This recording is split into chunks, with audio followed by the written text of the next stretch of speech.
Fala galera, sejam muito bem-vindos a mais um Pod Cristo, esse de número 43, para a honra e glória do nosso Senhor Jesus Cristo. Se você é novo aqui no canal, meu irmão, seja muito bem-vindo, Deus lhe abençoe. Eu peço que você já se inscreva, irmão, no canal, para você acompanhar todos os episódios. Deixa aí o teu like e também o teu comentário ao final, o que é que foi que você achou, alguma sugestão que você queira dar, enfim. E mais importante também, compartilha, seja você também um evangelizador, então manda esse episódio lá naquele grupo da família, naquele grupo da igreja, para que outras pessoas possam ser tocadas pelos testemunhos que aqui são narrados, são ditos aqui, ok? Então você também nos siga também no Instagram, nós estamos lá, @podcristo1. Lá você fica sabendo de toda a programação e também você pode entrar em contato conosco, mandar um direct ou falar pelo contato nosso lá do WhatsApp que está disponível lá, tá? E sempre que a gente posta um vídeo novo, a gente também avisa lá no Instagram. Estamos também no Spotify e no Deezer. Para você que gosta apenas de ouvir, né, você não pode estar assistindo, então tem essa opção também para você, Spotify, Deezer, todos os programas lá atualizados, tá? Se o Senhor tocar no seu coração e você desejar contribuir com essa obra, então vai estar fixada aí uma chave Pix para que você possa fazer uma doação, tá? Tudo o que a gente recebe aqui é revertido para o projeto, para o programa, para a gente melhorar a estrutura, receber melhor os convidados e levar para vocês um programa de maior qualidade sempre, tá? Porque para Deus a gente tem que dar o nosso melhor sempre. Então o intuito é esse, é levar um programa realmente de qualidade para vocês assistirem aí em casa, ok? Estamos com a parceria também com a loja da comunidade Rainha da Paz, tá? Onde você pode encontrar camisas como essa aqui que eu estou vestindo, né? Eu escolho a força que vem de Deus. Você pode também, tem outros modelos lá, bastante modelos. Lá você encontra também cerâmicas como essa aqui, Sagrado Coração, uma coisa linda. Tem outros modelos também de cerâmica, tá lá. Terços, velas, enfim, vários artigos religiosos para você presentear também, para você presentear a você mesmo ou para você presentear alguém, tá? E também dessa forma você ajuda a missão da comunidade Rainha da Paz. Então, dito tudo isto, é com muita alegria que eu recebo hoje aqui o padre Neilson da comunidade Shalom. Padre, seja muito bem-vindo, é uma alegria ter o senhor aqui e obrigado pela disponibilidade nesse período aí tão movimentado e corrido que a gente está vivendo. É isso aí, a alegria é minha, Anderson. Com toda alegria eu venho, né, com toda a disposição do meu coração. Muito feliz por estar aqui com você, né, com essa iniciativa do podcast, né. Eu acho que é muito importante, eu acho que é uma iniciativa muito boa para evangelizar hoje e a alegria é toda minha. Que maravilha, padre. Então, eu queria começar realmente do começo, para a gente conhecer aí a história do senhor um pouco mais a fundo. Como é que começa essa caminhada lá do senhor? Onde nasceu? Como é que foi a infância? Como é que foi esse envolvimento aí com a igreja, padre? Vamos falar disso aí. Então, eu sou de família católica. Oh, maravilha. Minha família é toda católica, meu pai é católico, minha mãe é católica, meus avós são católicos. E a gente é tradicionalmente católico praticante mesmo. A gente sempre foi à igreja, sempre foi à missa, né? A gente rezava o texto em casa, o texto em família. Que bênção, então, padre. Eu e meus irmãos, né, somos 4, né? E a gente rezava o texto desde pequeno. Eu sei rezar o texto desde os 5, 6 anos de idade. Caramba, a gente rezava maravilha. Em família todas 6 horas da tarde. Meu pai, minha mãe, meus avós e nós 4. A gente rezava o texto, né? E no sábado a gente rezava o ofício de Nossa Senhora. Então eu sei rezar texto e ofício desde os 6, 7 anos. E aí sempre fomos para a missa, né? Eu sou natural de Picos, no Piauí, né? E ali a gente morou até os meus 7 anos, né? Meu pai, né? Eu acho que grande parte da minha fé vem do meu pai, né? Ao contrário, muita gente vem da mãe, da avó, conhece né? da mãe, da avó, Que levava. mas para mim foi o meu pai, né? Maravilha. E ele sempre foi de renovação carismática, sempre assim, desde muito jovem ele participou da renovação carismática. E sempre que a gente ia a gente se mudou muito na nossa vida, assim, né?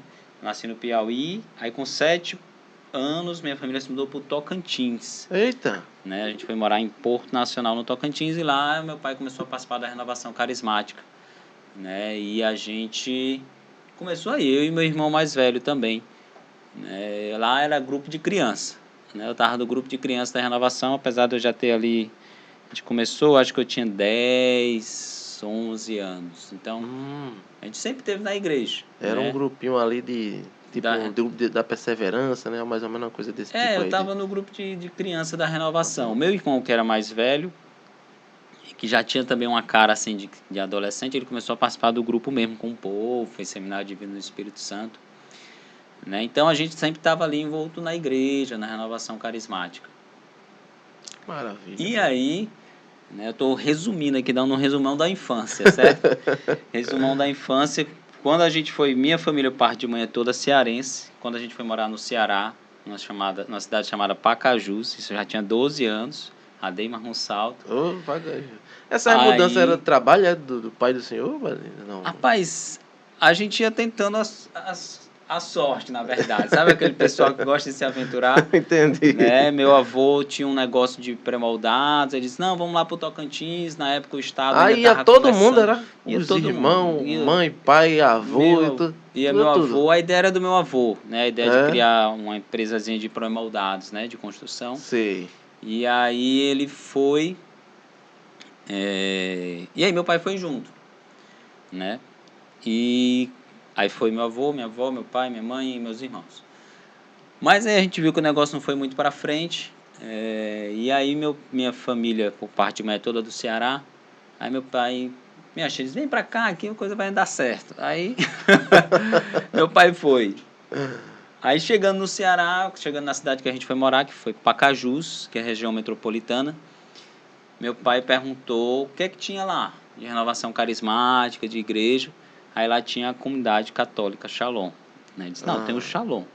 E aí foi quando a gente conheceu a comunidade Shalom. Né? Eu tinha 12 anos, e aí foi quando eu fiz meu seminário de vida no Espírito Santo. Maravilha. Né? E aí, na verdade, eu fiz uns 2 seminários, só que o primeiro eu nem sabia que eu estava fazendo. A gente faz os grupos de oração aberto, né? Toda semana tem grupo de oração, né? E aí disseram assim, não, vamos fazer um seminário com uma pregação por semana. Né? Cada semana era uma pregação do seminário de vida no Espírito Santo. Só que nisso eu ainda estava começando, eu não ia, faltava uma semana, faltava outra. Eu sei que um dia eu fui e era efusão do Espírito Santo. Aí eu recebi, né, fiz aquela experiência de efusão do Espírito Santo, que a gente conhece da renovação carismática.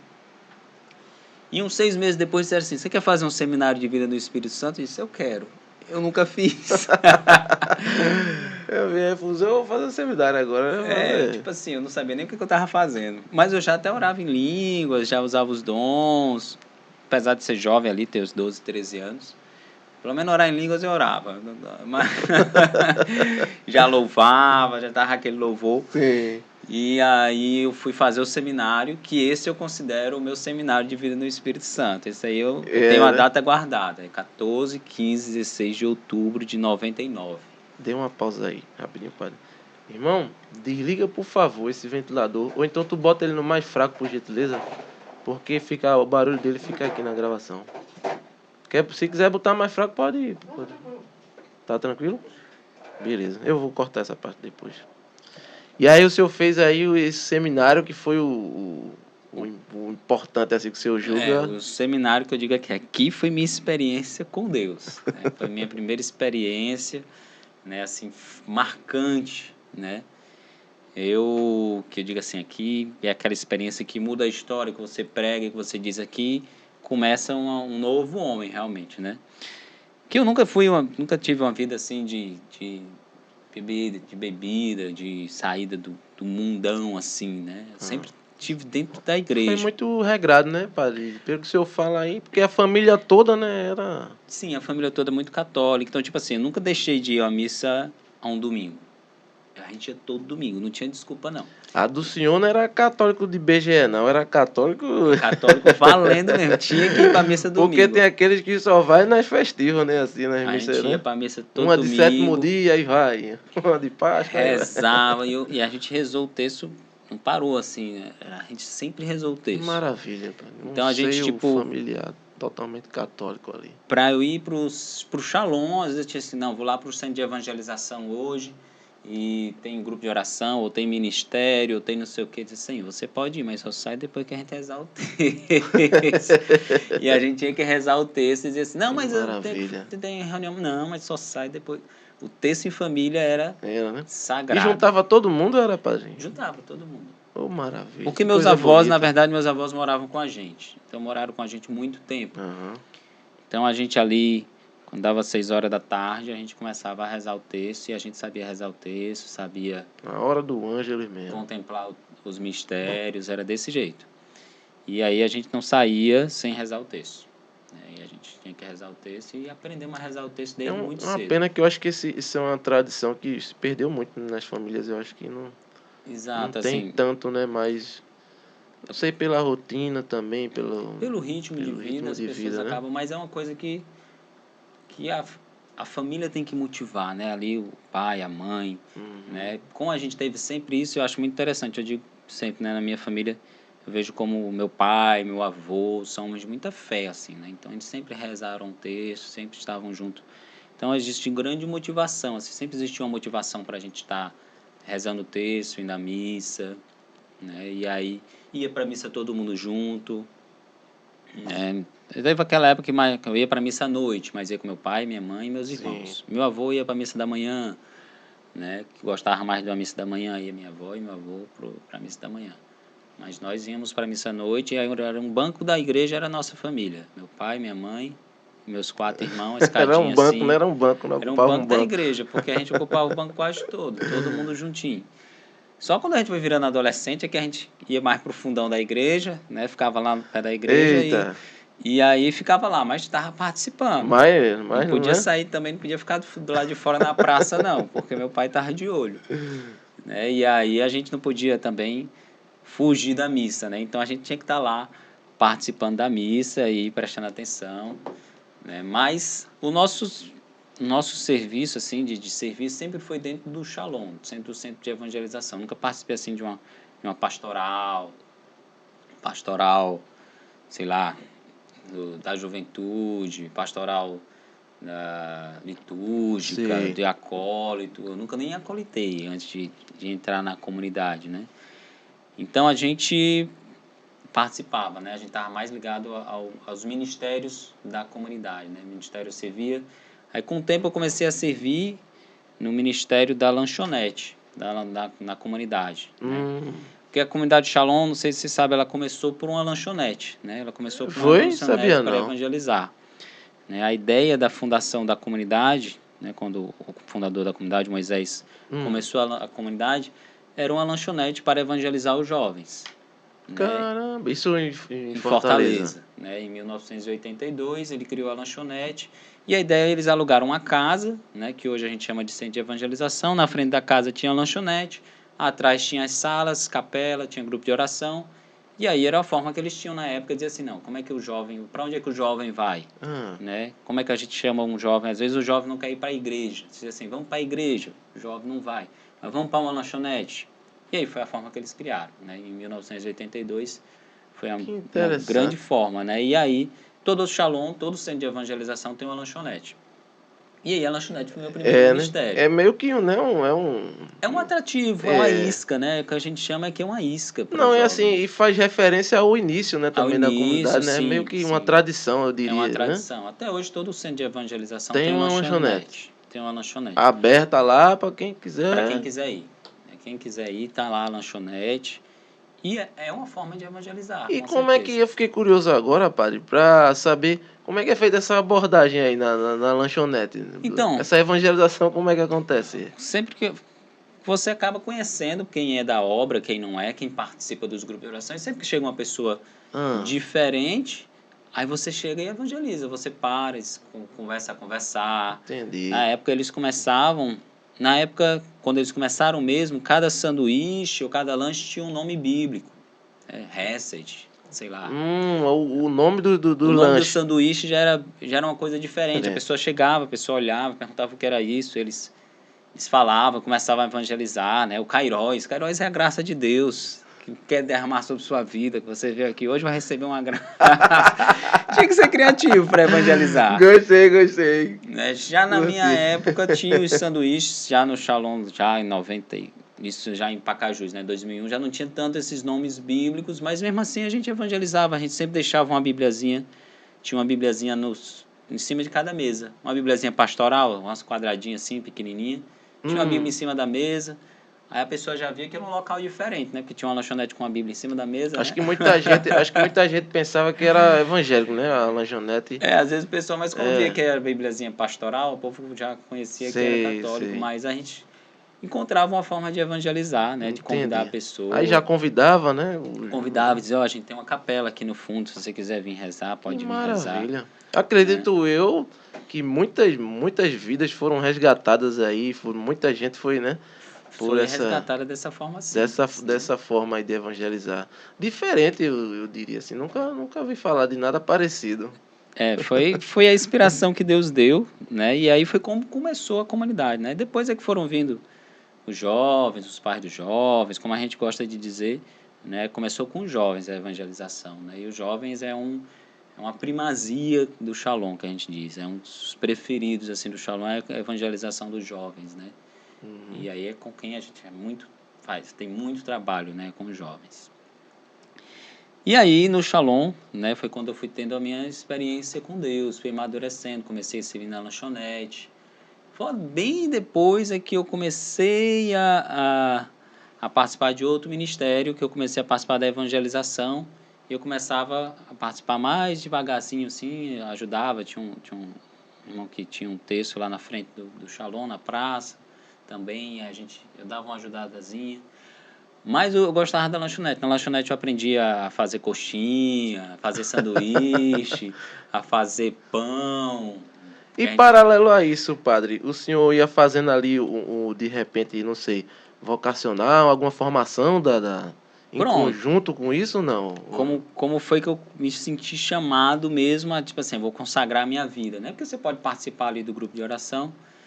Eu lembro que em Ah, então o 2003... senhor ia participar da lanchonete, estava envolvido, mas até então Eu não não. tava, eu tava participando dos grupos de oração, Ah, né? Eu era entendi. só Não um tinha membro, nenhuma ligação não ainda tinha assim, né? nenhuma ligação com o carisma, com a comunidade em si, Ah, né? então eu meio que dei uma antecipada aí, né? Eu Não, dei uma acelerada sem nessa querer. época aí eu tinha 13, 14 anos, eu era só uma ovelha de grupo de oração, né? Eu Sim. ia lá, participava do E a grupo. família toda ia também. Meu pai ia e meu irmão mais velho ia. Teve uma época que minha mãe também ia, começaram a participar meu pai e minha mãe dos grupos de casais da comunidade Shalom. Mas nessa época meu pai, por causa de trabalho, começou a participar menos, e a minha mãe também. Minha mãe ia porque meu pai ia. Ah, Aí entendi. eu e meu irmão é que a gente ficou muito tempo, né? Aí nessa época ali, como 2003, teve um evento de carnaval, um retiro de carnaval, né? Que no Shalom a gente chama Renascer. E eu lembro o tema era Não Podemos Calar o que Vimos e Ouvimos. E eu fiz uma experiência muito forte, senti chamado de Deus, dizer assim, rapaz, eu quero ofertar a minha vida mesmo, eu quero consagrar a minha vida nessa motivação. Eu não posso calar o que eu vi e ouvi, o que eu Entendi. experimentei de Deus, né, da experiência que eu fiz. Né? E aí eu comecei em 2003 o meu primeiro ano de vocacional. Né? Porque a gente faz um ano de vocacional, na comunidade de Shalom, um período de vocacional, no mínimo um ano, né? E aí eu comecei o vocacional, eu tinha 16 anos na época, 16 para 17. Ali nessa época eu não poderia pedir ingresso na comunidade, mas eu fui fazer o Por causa vocacional, da idade, por né? causa da idade. E aí eu fiz o vocacional pensando direcionado para a comunidade Aliança. Né? Que a A comunidade princípio, Aliança, né? a princípio era a comunidade Aliança, hoje eu sou comunidade Vida, né? Aham. E aí eu fiz o vocacional todinho, cheguei até a fazer uma experiência para ver como é que é a vivência de comunidade Aliança. Mas aí no final do ano eu disse, não, eu estou terminando aqui ainda o segundo ano do ensino Os médio, estudos.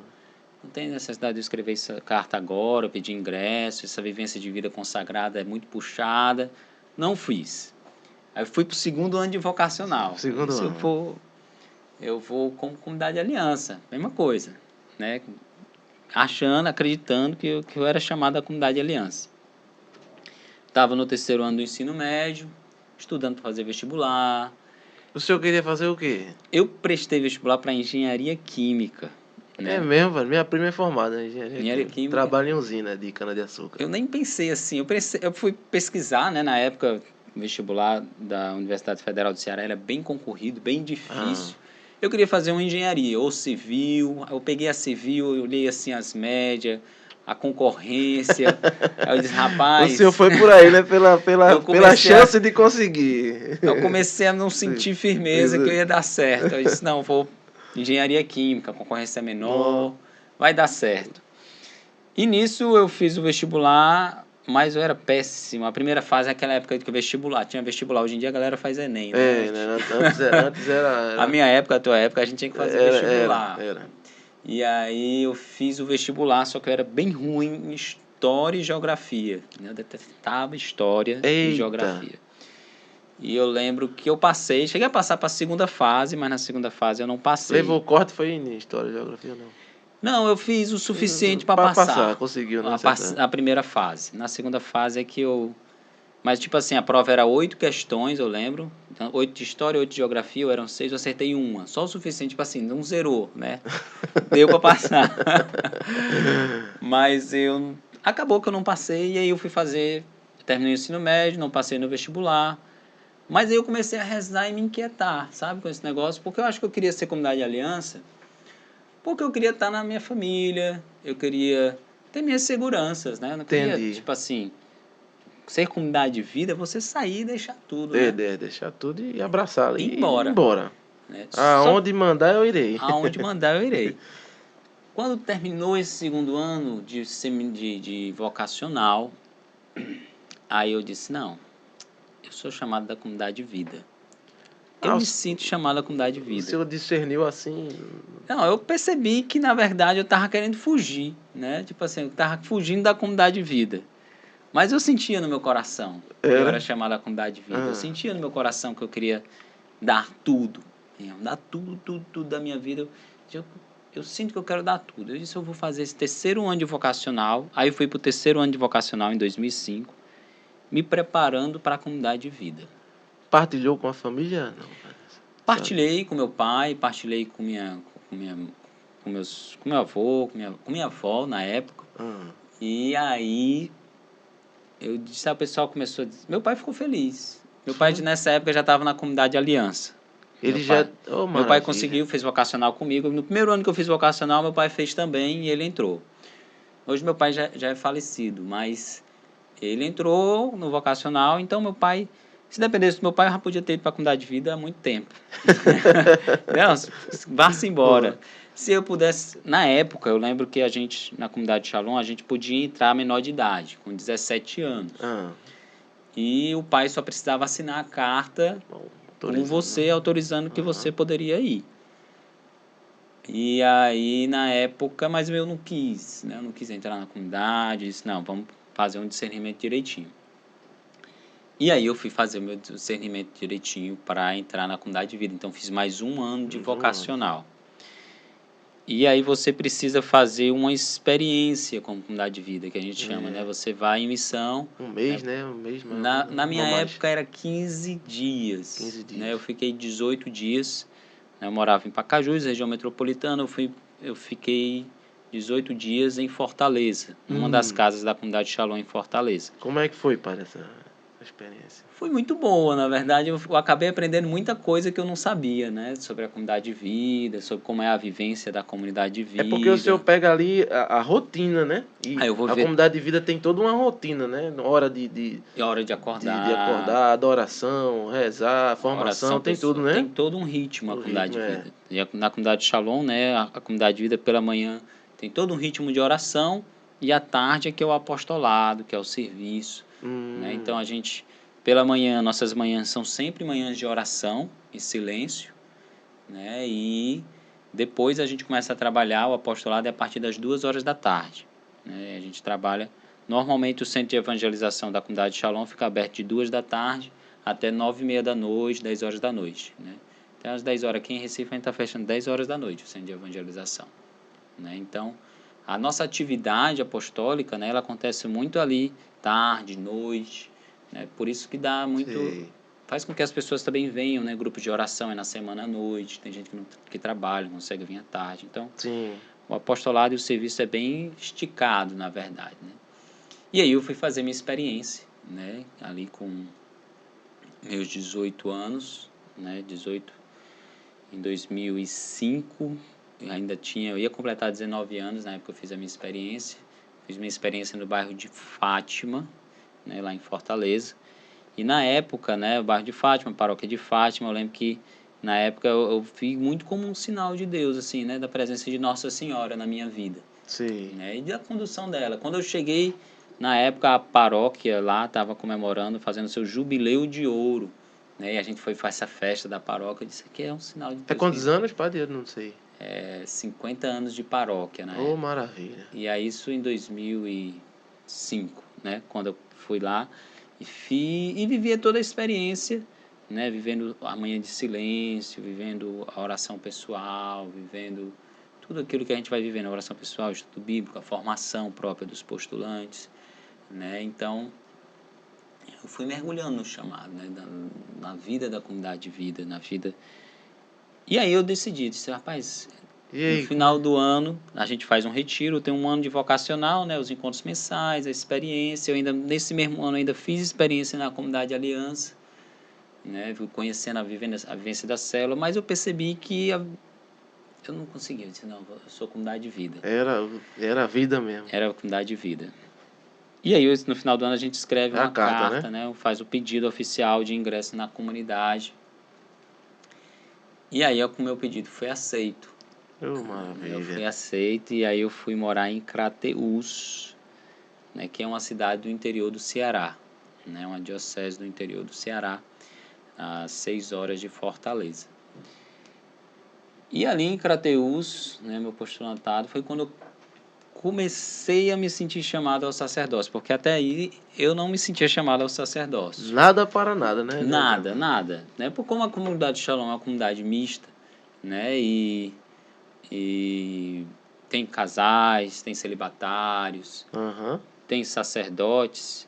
Eu não me sentia chamado ao sacerdócio. Eu não queria ser padre. A pessoa pergunta, quer ser padre? Eu disse, não, quero não. Você quer ser padre? Não, quero ser padre não. Isso não é para mim não. É engraçado que eu até me sentia chamado, eu dizia assim, rapaz, eu seria celibatário. Eu teria coragem de ser celibatário. Mas padre, eu não quero não. Eu não queria ser padre não. Mas aí foi quando eu comecei, né, a rezar e eu comecei a ver, né, eu lembro que uma vez a gente estava na catedral, participando da missa com o bispo, e aí o bispo ali consagrando a Eucaristia, eu comecei a olhar, rezar, e focava meu olhar assim na Eucaristia, e dizia, meu Deus do céu, Eucaristia, que mistério é esse, né, a Eucaristia, o cara tá ali, e abençoa e reza, e aí é corpo de Cristo. E eu comecei a ficar inquieto aquilo ali. Eu disse, rapaz, será que Deus está me chamando ao sacerdócio? Foi mesmo, padre. Foi assim mesmo esse aí. E eu comecei a me questionar, eu parei e disse, não, tá não. Isso é coisa da minha cabeça, não tá me chamando não. Não. Então é uma coisa assim, você não pode esperar que... Você, assim, como foi o seu chamado ao sacerdócio? Eu acho que eu relutei um pouco com essa questão do chamado ao sacerdócio. Né? Depois, ali do período de postulantado, a comunidade vai para a casa de formação, né, para o discipulado, né, que é uma casa onde o primeiro ano é o postulantado, né? Então, você é enviado em missão e tem os postulantes. É a casa que nas congregações chama de noviciado. Né? Nas comunidades novas, a gente começou a usar o termo discipulado, né? E aí é uma casa onde vão todos os postulantes do Brasil, né? Todos aqueles que passaram pelo período de postulantado, vão para o discipulado, que é uma casa de formação interna. Você passa um ano nessa casa, tendo formação sobre igreja, catecismo, história da igreja, espiritualidade, história do carisma, a espiritualidade do carisma, o que é o carisma, Shalom. Então é um ano bem intenso, na verdade. Né? E aí, nesse ano também, te ajuda a rezar também a questão do estado de vida, né? do sacerdócio. Mas eu ainda saí dali, depois de um ano, dizendo assim, rapaz, eu não tenho certeza que Que é isso, não. Ficou na indecisão ainda, Ainda viu, fiquei padre? na indecisão. Eu acho que o ano que foi marcante também para isso foi quando eu fui para o meu segundo ano de noviciado, que foi em Campos dos Goytacazes, que é Onde no é? norte do Rio de Janeiro, que é uma diocese bem diferente, assim, na verdade, né? É. Porque é uma diocese que tem lá, na verdade, dentro da mesma cidade tem duas dioceses, né? Tem a administração apostólica São João Maria Vianney e tem a diocese mesmo, né? Que é o pessoal do rito tradicionalista, né? Vamos falar assim, né? O rito Pio V, né? Sim. E a diocese com o rito latino, romano normal, né? Então, lá naquela cidade, de forma especial, tinha os dois ritos, tinha duas catedrais, tem dois bispos, né? Mas a gente viu uma igreja de muita fé também, né? Uma igreja com muita fé, um povo muito piedoso, né? E aí eu fui começando a me despertar mais uma vez para rezar, né? Eu lembro na época, eu saí do discipulado, né, em 2000 e... Postulantado foi 2006, discipulado 2007, em Quixadá, né? Postulantado Crateús, discipulado Quixadá. E aí eu saí de lá dizendo assim, eu acho que eu me sinto chamado ao sacerdócio, mas admitindo, assim, realmente esse chamado, né? E foi quando, esse ano 2008, 9, 10, foi o ano que eu amadureci o chamado e disse, não, agora eu vou pedir, né? Em 2010 eu pedi para ingressar no seminário, né? Na comunidade a gente tem que viver todo um processo inicial para O você. senhor conversava com alguém sobre isso lá? Sim, a gente tem os Assim, nossos direcionamento, né? Dos formadores, formadores né? pessoais, né? Tem um formador pessoal que a gente chama, né? E aí eu fui sendo direcionado Sim. também, fui sendo ajudado, fui rezando, né? E aí em 2010, né, na comunidade a gente tem que fazer um retiro de pedido de ingresso, né? Eu fiz o retiro, pedi ingresso e aí finalmente eu entrei na filosofia, né? Não sem lutas, né? A gente tem que entender que não é uma coisa assim, eu entrei na filosofia, vou começar a estudar e eu já tenho Ah, o senhor pediu ingresso no no seminário, né? Em seminário, em 2010. 2010. Porque você precisa fazer todo o Amadureceu. processo, na verdade, né? Parece que tem como é que fala, rapaz? O padre, o padre tem que dar uma... Oh, meu Deus, fugiu a palavra aqui. Não, a gente faz o processo de ingresso, né? A gente faz um retiro, né, na comunidade de Shalom. E aí você escreve uma carta, né? A gente Uhum. pedindo o ingresso no seminário, né? Nisso, você tem que ter passado por todas as fases da comunidade, né? Passado pelo discipulado, pelo postulantado, discipulado, consagração. E aí eu fiz o pedido e o meu pedido foi aceito, né? E aí eu comecei. Mas o que não quer dizer, né, que você, como começa a filosofia, ou que você está assim, tá 100% de certeza que você vai ser padre, que vai dar tudo É, porque certo. o caminho é longo ainda, né? O caminho é muito Longo, longo. é. Você passa O por caminho é muito crises, leve. você olha Cris. assim e diz, meu Deus do céu, será que é isso mesmo?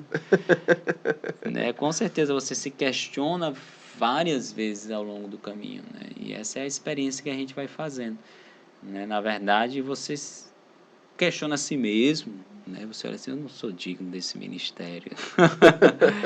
Eu não sou digno desse serviço. Enfrenta várias crises, padre? Como Com essas assim, certeza você de enfrenta dúvida, crise, dúvida, você olha assim, e até também a própria vida consagrada, né? Você está ali, você está vivendo pobreza, obediência, castidade, né? Você vive muitos desafios, a própria relação da vida comunitária, né? Eu vivi muitos desafios também, nessa época, nesse período do meu postulantado ali, meu pai faleceu, aí você fica em crise, diz, meu Deus, será que é bom eu devia voltar, né? Ficar com minha família, sei, ficar com meus... entendi. Então, você fica cheio de crises, cheio de questionamentos, né? E isso faz parte da, da vida consagrada, né? Faz parte do caminho de consagração, né? Você tem que passar por essas crises, por esses desafios, É porque, padre, né? assim, a vida consagrada em si, ela exige uma renúncia muito grande das coisas do mundo, eu diria, né? Sim, E o mundo tem muita coisa que realmente atrai o jovem. O senhor na época era bem jovem. Então, realmente deve ser um conflito enorme para quem vive numa comunidade de vida, para quem se entrega, né? e ver tudo aquilo que lhe circunda ali no mundo e tal, realmente deve gerar muita Gera muita crise, na verdade, né? crise, né? Você olha assim e você vê que o mundo, ele faz as suas propostas o tempo todo. Isso, O mundo lhe exato. atrai, né, o tempo inteiro.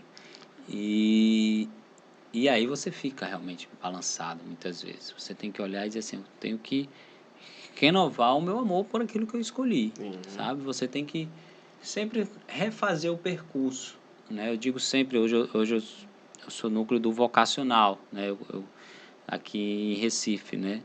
E eu digo para aqueles que eu acompanho, eu digo para os vocacionados, você tem que saber qual foi o percurso que Deus fez na sua vida.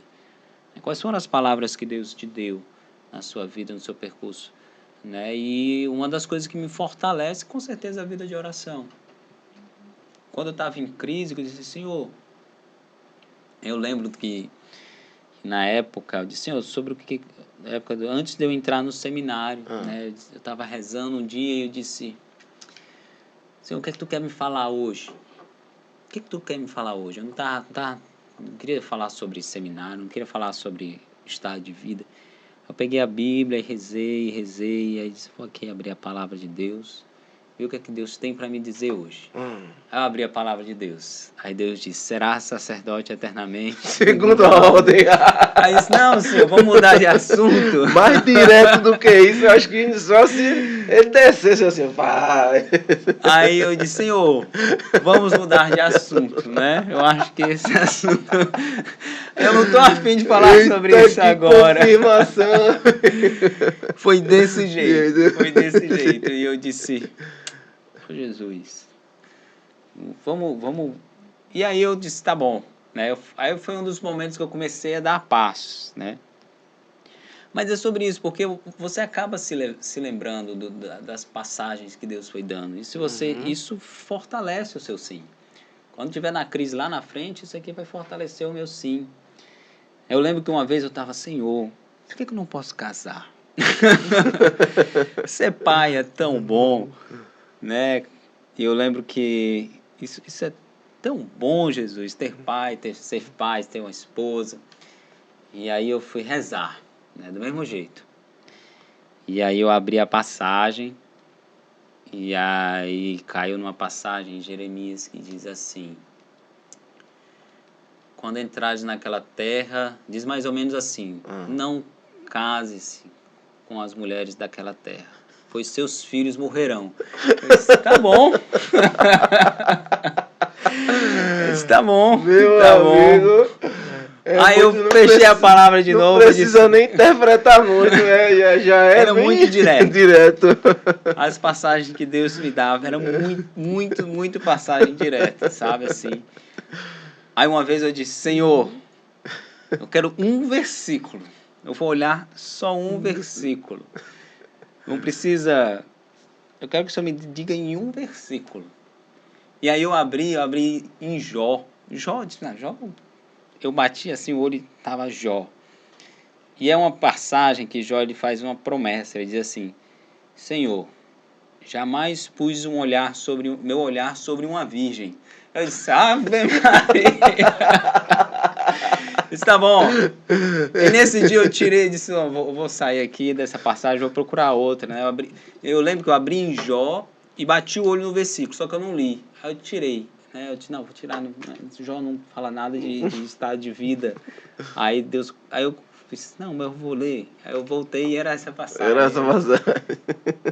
Aí eu disse, rapaz, é uma passagem que Jó, na verdade, ele fala, né, que ele faz como um compromisso, né, ele diz, se eu pequei, se eu fiz isso, mas eu olhei assim, rapaz, para aquele momento serviu. E eu via como Deus ia dando passagens muito claras para mim, sabe? Então, eu posso dizer assim, que o processo de discernimento, eu acho que ele passa, e eu, na minha vida, eu fui percebendo isso por duas fases, assim, né? A primeira é que você nega o chamado, você diz, eu não sou chamado a isso, não é meu, né? Não é para mim. Depois que você entende o chamado, você percebe, né, durante o discernimento da filosofia, quando você chega na teologia e que você começa a contemplar mais, porque a filosofia, você está ali no período da filosofia, o primeiro período, você está estudando mais coisa mais filosófica, uma viagem, uma coisa assim mais cabeça, um papo mais racional. E quando você chega na teologia, você começa a ver o que é o sacerdócio, o que é o mistério, o que é, e você começa a se sentir indigno. Eu comecei a me sentir indigno. Não. Se o Eita, problema é porque antes eu não queria, agora é porque eu me sinto indigno. A gente inventa problema, na verdade, né? O negócio é porque a gente inventa problema para dizer que não quer, né? Para dizer que não é seu, que não é para você, que... E, na verdade, você, quando começa a deixar, você olha assim, rapaz, eu tenho que deixar que a graça de Deus aconteça na minha vida. Né? De que eu olhe assim para trás e veja todo o percurso. Né? Todo o percurso que Deus foi trazendo, que foi fazendo, que Deus foi realizando. Eu acho que isso é você olha assim, você só tem que louvar a Deus. Você olha assim, eu vou louvar a Deus, porque realmente Deus vai me conduzindo num percurso que eu não tenho como dizer que não, que não era, né? Que não era da vontade de Deus, né? E tem várias outras histórias assim bem engraçadas, assim, bem interessantes, que você olha assim e diz, rapaz, só pode ter sido de Deus mesmo. Que você vai vendo a condução de Deus mesmo na história, na sua história de salvação mesmo, né? A mão de Deus que foi passando à frente, né? E você olha assim, realmente, né? Você vai fazendo experiência com a Eucaristia, experiência do retiro, experiências que vão marcando mesmo, que está lá marcadinha na minha história, que eu digo assim, rapaz, isso aqui é um sinal de Deus para mim, né? É um sinal da condução de Deus, né? Eu acho que a gente tem muito o que aprender, né? E aí, eu estou na comunidade há 16 anos, esse ano vai fazer. Glória. Eu entrei com 19 para 20, né? Então, aí eu entrei no seminário com 24. Mas desde os 16 que o senhor já estava no vocacional. Desde os 16 eu estava no vocacional. Esse né? período não conta, não? Eu não costumo contar. Se for contar mesmo, meu seminário de vida no Espírito Santo, eu tinha 12 para 13 anos. Eu não tinha nem completado 13 Olha anos. aí. Aquele que eu conto mesmo, né? Sim. Então, hoje, né, eu vou contar ali 99, a gente está em 2022, né, são 23 anos. Né? Olha assim, rapaz, tem 23 anos que eu tô nessa caminhada mesmo, sabe? De você ver e perceber, assim, o chamado de Deus é um caminho de santidade, sabe? Hoje eu rezo muito com essa questão da santidade, sabe? Do chamado que Deus faz a todo homem a santidade, né? Porque tem momento que você está ali vivendo e vai vivendo a vida natural, vai vivendo. E às vezes você meio que entra no automático, sabe? O senhor teve, padre, assim, alguma crise muito forte durante o que o senhor considera assim, quase deixou? Eu Ou acho que não? sim, eu acho que eu posso dizer que esses períodos mesmo de tantos questionamentos, eu acho que são períodos de crise, né? Com certeza tem período de crise que você olha assim, rapaz, é isso mesmo. E quando vai se aproximando é que você vê, né? Porque o sacerdócio é definitivo. Acabou. Como o matrimônio, Sim, definitivo, acabou. Né? Aquilo ali, e a partir daquilo ali, da ordenação, então, toda a resposta, tudo aquilo que é definitivo, bota a gente em crise um pouco. Né? O problema do mundo hoje, que é muito relativista, é que você casa e você diz, não, casa, se não der certo, separa. Faz isso, se não der certo, sai. Faz os votos definitivos ou o voto perpétuo. Se não der certo, desiste. Como se fosse assim. sim. Né? Como fosse uma coisa que você pudesse descartar. Né? E, na verdade, a gente tem que amadurecer a nossa escolha. Né? Mais uma vez, amadurecer a escolha. Por que eu fiz essa escolha? Por que eu casei com aquela pessoa? Né? Quando o casal entra em crise, às vezes a gente escuta muitos casais em crise. Você tem que se perguntar por que você casou, né? Por que você fez essa escolha? Não no sentido de cobrança, mas no sentido de despertar na pessoa, né, uma renovação do amor. Sim. Né? Da mesma forma para o padre, né, para o sacerdote. Né? Ele tem que despertar nele essa certeza do chamado, né? Aquele primeiro amor, né? Do Que primeiro você amor, do como é que sentiu ali. foi. Eu sempre vou visitar as passagens que Deus colocou no meu coração. Eu vou dizer assim, aquela passagem, aquele momento, aquele fato. Isso. E é isso que dá uma renovada, né, Padre? Que É isso que renova seu... renova e também a gente reescolher também ajuda a gente a amadurecer, na verdade. Porque quando você reescolhe, né, ali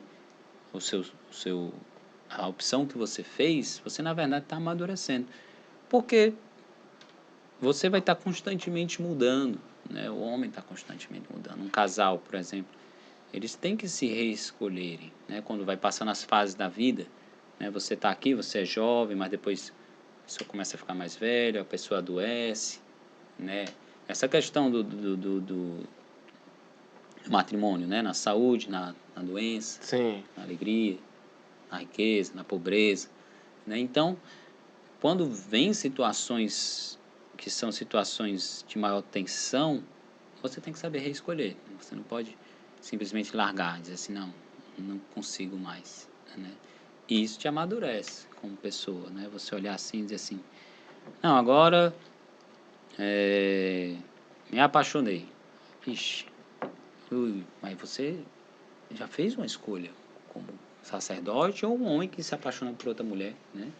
Você tem a sua escolha e você tem que reafirmar a sua escolha. Porque o mundo de hoje vai dizer, não tem problema. Você se apaixonou, segue para outro caminho, né? Ah, é o mundo, né? O mundo hoje, o relativismo do mundo, todo esse pensamento mais, como o Papa Francisco vai falar, o mundanismo, ele diz que você tem que seguir o seu coração, né? E às vezes seguir o coração, na verdade, é seguir mais a carne, é seguir mais aquilo que está mais latente aqui, que está mais gritando para você. Não, cheguei aqui, agora me apaixonei e aí vou seguir a minha paixão, né? E na verdade, a paixão é uma coisa, a paixão é muito superficial. Toda paixão, na verdade, ela é muito superficial. O que não pode é você também ir dando cada vez mais força à paixão e deixando que essa paixão domine o seu coração. E aí, se você deixar a paixão, qualquer que seja a paixão, né, ou apaixonamento, ou vício, ou qualquer coisa que vai dominando o seu coração e vai te tirando, aí começa a te tirar o foco daquilo que é essencial. Né, que é aquilo pela qual eu fui chamado, né, ou o sacerdócio ou o matrimônio, você começa a perder o foco, né, do principal. E isso é importante, é você não deixar que as paixões que vão aparecendo ao longo do caminho, ou qualquer distração que seja, realmente te impeça de seguir aquilo que você é chamado. Pode deixar, né, que tome força, né, Padre? Que evolua, assim. Você cortar logo para não crescer e não te fazer perder, né, o foco do caminho da santidade. Né? Eu acho que a gente tem que promover a ideia de santidade, né? Promover a ideia de que a gente pode, né? E que santidade é felicidade, sabe? Eu lembro na época da teologia, a gente faz a monografia, né? A conclusão de curso, e a minha monografia é sobre o celibato, né? Eu escolhi fazer uma monografia sobre o celibato, né? E seja na vida consagrada, sacerdócio, celibato, né? E eu falo sobre o celibato. O tema é o celibato, desafios e perspectivas, né? Eu lembro na época da minha monografia, Bento XVI, ele lançou um texto, né? Ele já era Papa Emérito, né? E lançou um texto falando do desafio do celibato hoje, né? E você pode olhar para hoje e olhar sem esperança, né? Para a vida consagrada, no caso dele falava do celibato, né? Você às vezes pode dizer, rapaz, esse mundo de hoje, será que é possível alguém ser santo? Né? E eu creio sim que é possível alguém ser santo, né? É possível. E aí você tem que testemunhar isso com alegria, né? O outro autor que eu usei, que é um teólogo, é um psicólogo da vida consagrada, Amadeu Ciancini, ele fala que o celibatário ele tem que transparecer a alegria de ser celibatário. Porque às vezes com a vida, com a caminhada da vida consagrada, o cansaço, os desafios, as dores, as feridas, você vai se tornando uma pessoa amarga, né? A gente tende, né, muitas feridas na vida, seja na vida consagrada ou não, a pessoa às vezes pode ir se tornando uma pessoa mais amarga, mais difícil. E uma pessoa que tem experiência com Deus, um consagrado, ele não pode se deixar, né, tornar-se uma pessoa amarga, né? Ele tem que transparecer a alegria, tem que transparecer, rapaz, eu tenho o Senhor, né? A gente olha e diz assim, eu tenho o Senhor, eu tenho a Cristo, então tem que transparecer a alegria. Até porque se um consagrado não transparece a alegria da vida consagrada, ele não atrai outras pessoas à vida consagrada, né? Bom, padre, é claro que é um pensamento meu, assim, e é errôneo, porque eu não vou reduzir a isso, mas eu penso que o celibatário, uma pessoa que é de uma comunidade de vida, e é celibatário, eu penso que ele está tão próximo de ser um sacerdote. Claro que eu não quero resumir um sacerdote a ser celibatário só. Mas não sei, porque já eu acho que, como é que eu posso dizer? O mais difícil, mediante as tentações da carne e tudo, ele já pratica, né? Acho que só faltava um pulmãozinho para um homem desse, né, rapaz, entrar no seminário, né? Já tá ali numa rotina de oração, numa comunidade de vida, né? Celibatário. Vai, homem, tá precisando. Faz sentido o seu pensamento. Seu pensamento não tá errado, não. Mas, na verdade, né, a gente entende, a gente trabalha dentro da comunidade. Realmente, assim, a complementariedade dos estados de vida. E, realmente, o celibatário em si, ele pode alcançar e fazer coisas diferentes também que um padre faz, né? Um celibatário, ele pode ir a outras atividades também, né? O padre, né, tá ali ligado aos sacramentos, à vida sacramental, né?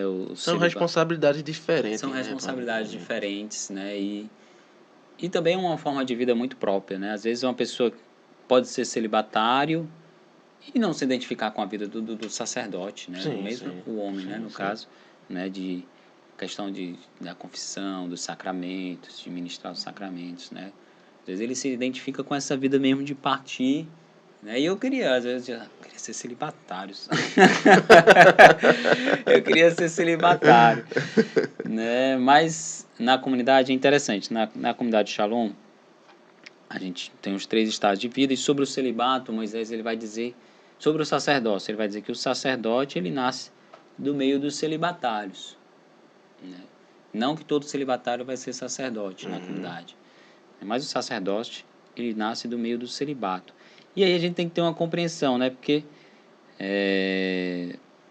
de que a pessoa que ela vai ser sacerdote, ela tem que ter essa certeza de que ela vai ser celibatário, né?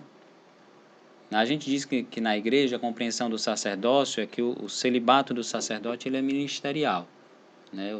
Devido ao ministério do sacerdócio, ele tem que viver o celibato, né? E aí a gente na comunidade a gente vai percebendo que a pessoa ela precisa realmente crescer nessa consciência da importância do celibato, né? E o sacerdote ele precisa crescer nessa consciência também de como o celibato ele é fecundo, né? Ele gera fecundidade espiritual, né? Ele gera uma fecundidade realmente é uma fecundidade espiritual, né? Uma paternidade espiritual, né? A gente tem que aprender realmente como ser pais dessa geração, né? Deste mundo, deste tempo, né?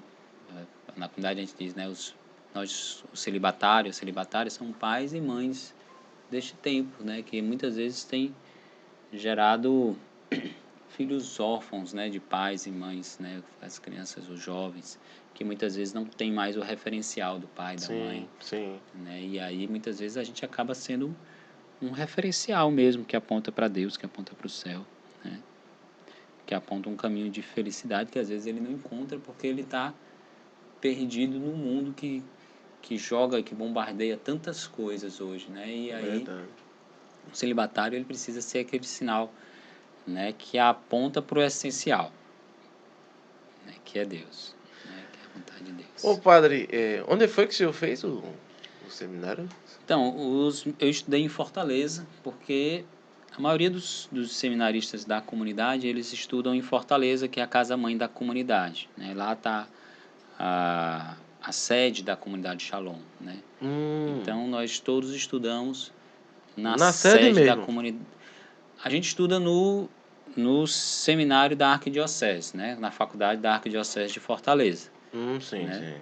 Junto com os seminaristas da Arquidiocese, com outras congregações, com outras comunidades, né? Mas nós moramos na comunidade Shalom, né? Junto com As aulas são no seminário lá mesmo. no seminário lá em Fortaleza mesmo, da Dos Arquidiocese. dois cursos? Os dois cursos. Tanto a filosofia quanto a teologia eu cursei lá. Eu acho que é mais adequado assim, para que não misture. Porque aqui, o pessoal aqui vai para católica. A faculdade, mas a católica aqui é da Arquidiocese também, né? Eu acho que é uma faculdade da Arquidiocese. Sim, mas aí é que tá, pai. Tem muita interferência externa, eu diria. Não sei se é o ideal. Não sei, eu não conheço seminário aqui. Não, eu tô dizendo porque Claudian, que é um amigo meu aqui da Rainha da Paz, ele entrou agora no seminário e tava me dizendo que o curso é lá. É uma faculdade excelente. Enorme, né? Excelente. Que é muito boa aqui a faculdade. Mas, não sei, de repente pode confundir a cabeça ali por causa do... É claro que você não se isola do mundo, né? Quando você está no... Mas lá sendo totalmente ali no seminário só com... É só os seminaristas, fica lá, tudo, só os seminaristas que faz o curso. Tudo seminarista ou não? Não, tem leigos. Lá também pode fazer, uma É? pessoa normal pode fazer, mas 90% é seminarista. 90 nada, 95%. Mas também Um ou dois que... é um ou dois alunos. A faculdade católica, né, da Arquidiocese de Fortaleza é bem menor do que a daqui. Né? A de lá só tem filosofia e teologia. Né? Hoje em dia que eles estão... daqui é tudo, pai. Aqui é É enorme. administração, é direito, é tudo. Aqui é enorme. A Aí, faculdade muita gente da de fora assim. Arquidiocese de Fortaleza é bem menor, assim, bem menos. Né? Ela tem pouco tempo também, ela não é uma faculdade gigantesca. Pouco tempo assim, ela tem uns 150 anos, tem 120. Né? Mas comparado aqui tem, sabe Deus quantos anos tem a faculdade aqui. Aqui deve ter fora. Aqui deve ser enorme. É uma universidade, grande. Né? Católica, universidade. É muito grande. Mas a gente... O que é legal ali desse tempo do seminário é a convivência. Eu acho que para mim foi muito legal a convivência. Muitos amigos, padre? Fiz bons amigos. Até hoje, esse povo tem contato? Alguns eu tenho contato ainda, né? Mas como eu tenho pouco tempo que eu terminei, eu facilmente consigo alguns contatos, sigo no Instagram. Hoje tá mais fácil, né? Hoje é muito fácil você WhatsApp, Instagram, WhatsApp, essas coisas. Então eu fiz muitos bons amigos ali, né, na filosofia, na teologia, e eu achei muito bom a convivência com as vocações diferentes, congregações, dioceses. Isso é muito bom, essa interação. Que você vê a beleza da igreja. Né? Eu sempre digo isso, acho que uma das coisas mais legais é ver a beleza da diversidade dos carismas, a diversidade dos chamados. Né? Eu estudei na filosofia, eu lembro que tínhamos 5 ou 6 congregações, pessoas de congregações diferentes, expressões de igreja diferentes.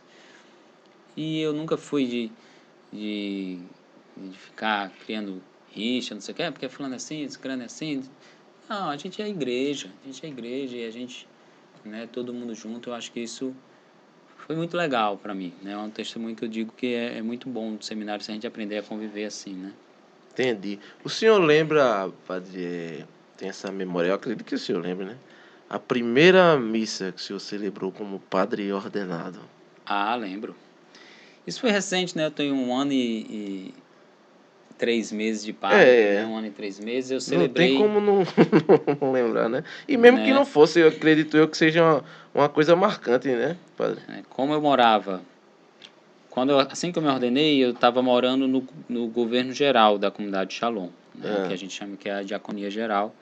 E eu celebrei na capela da diaconia geral, né? Ali do que a gente chama ali o coração da obra, ali o coração da comunidade, ali no centro da diaconia.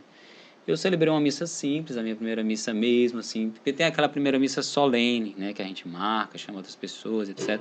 Mas eu fiz uma primeira missa mais simples, só com minha casa comunitária, os meus irmãos de casa. Ali nós éramos, acho que umas 25 pessoas, 26 pessoas. E foi muito emocionante, né? Mas o padre, quando ele marca, ele se ordena, né, para mim foi assim, pelo menos, a gente faz várias primeiras missas, vamos dizer assim. Ah, é. Porque eu fiz a minha primeira missa com Ah. os meus irmãos de casa, que caminharam comigo, que viveram comigo, sofreram comigo o período da teologia, de monografia, de diaconato, e diaconato em meio à pandemia. Então, eles sofreram comigo esse período até a Sim. ordenação. Então, eu Aham. digo que ali teve uma primeira missa. Aí, minha primeira missa com os meus irmãos lá em Pacajus, com o pessoal que foi da época que eu entrei no Shalom, que eu Ah, comecei a aí caminhada. é bom que revê muita Eu gente, né? revi muita gente, então eu digo assim, a Maravilha. minha primeira missa em Pacajus. É outra primeira missa. E a família, padre? Como é que foi o seu celebrar aí a primeira vez, assim, junto com a É muito família? emocionante. Quando você... O pai do senhor não chegou a... Não, meu pai não Não, chegou. Meu ele pai faleceu faleceu antes, né? antes mesmo. Ele faleceu logo ali no meu postulantado. Ele não pegou nem eu entrando no seminário ainda. Entendi. A mãe? Minha mãe, sim. Minha mãe, ela na verdade, ela ficava questionando. Tem certeza? Apesar de ter muita mãe que, assim, as pessoas chegavam para minha mãe e você tem que ficar feliz porque teu filho é seminarista, vai ser padre. Minha mãe era a primeira a perguntar, tem certeza? É isso mesmo que você quer? Ela sempre questionava. Mas hoje minha mãe está muito feliz, né? Ela olha assim e vai dizer, não, se você está feliz, eu estou feliz, Que né? maravilha, que maravilha. E aí eu celebrei também a primeira missa que a gente chama a primeira missa solene, né, na comunidade, que aí a gente faz com toda a comunidade, chama os irmãos.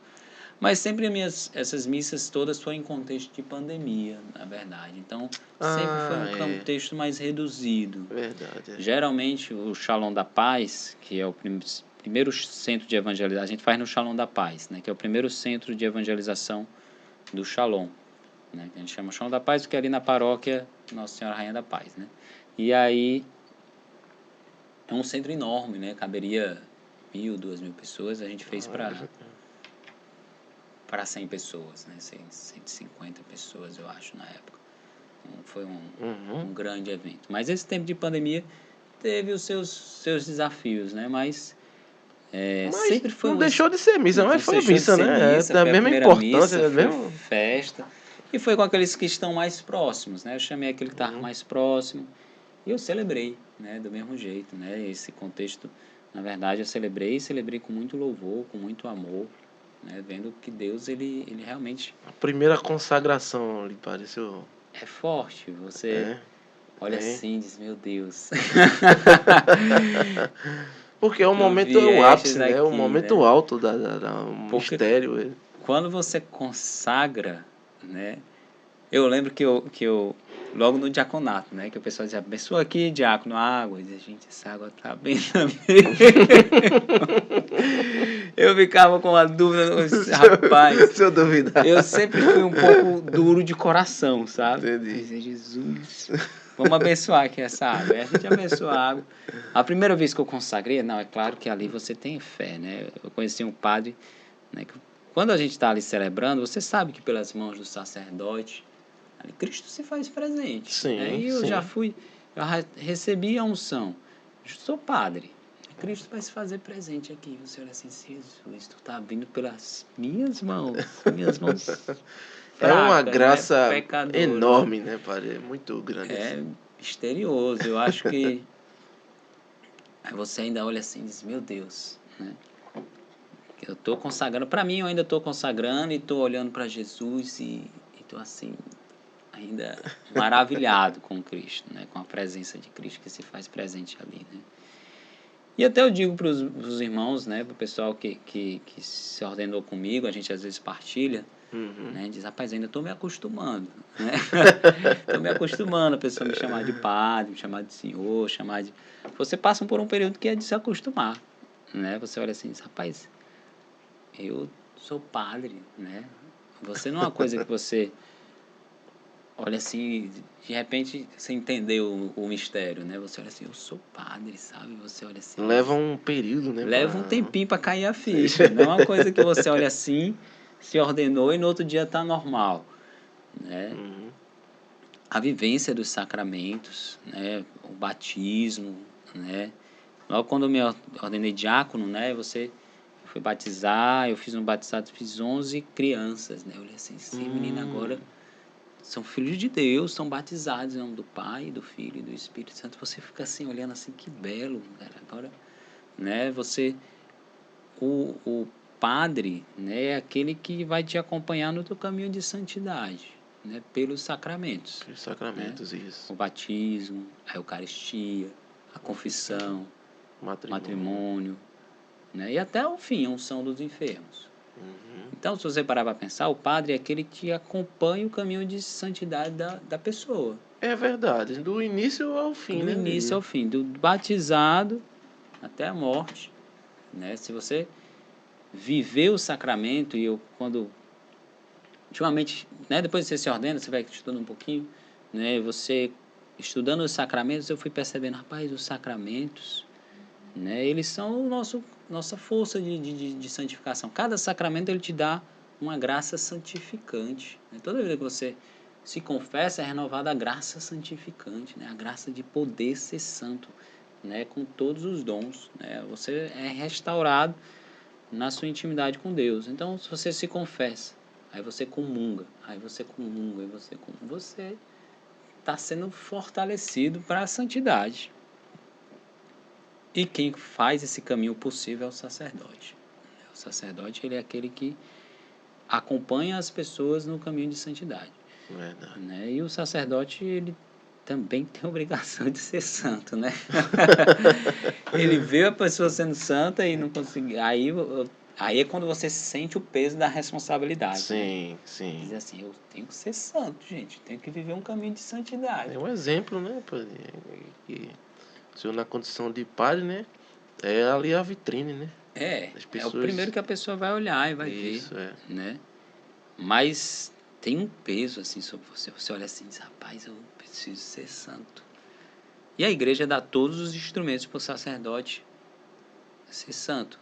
Né? Se o sacerdote se confessa, se o sacerdote celebra a missa, o sacerdote está vendo esse movimento de santidade na frente dele o tempo inteiro, na verdade.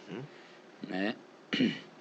E então, também tem a liturgia das horas, né? O sacerdote tem que rezar as laudes, né? que é toda aquela oração própria dos padres, né? Laudes, hora média, véspera, completas.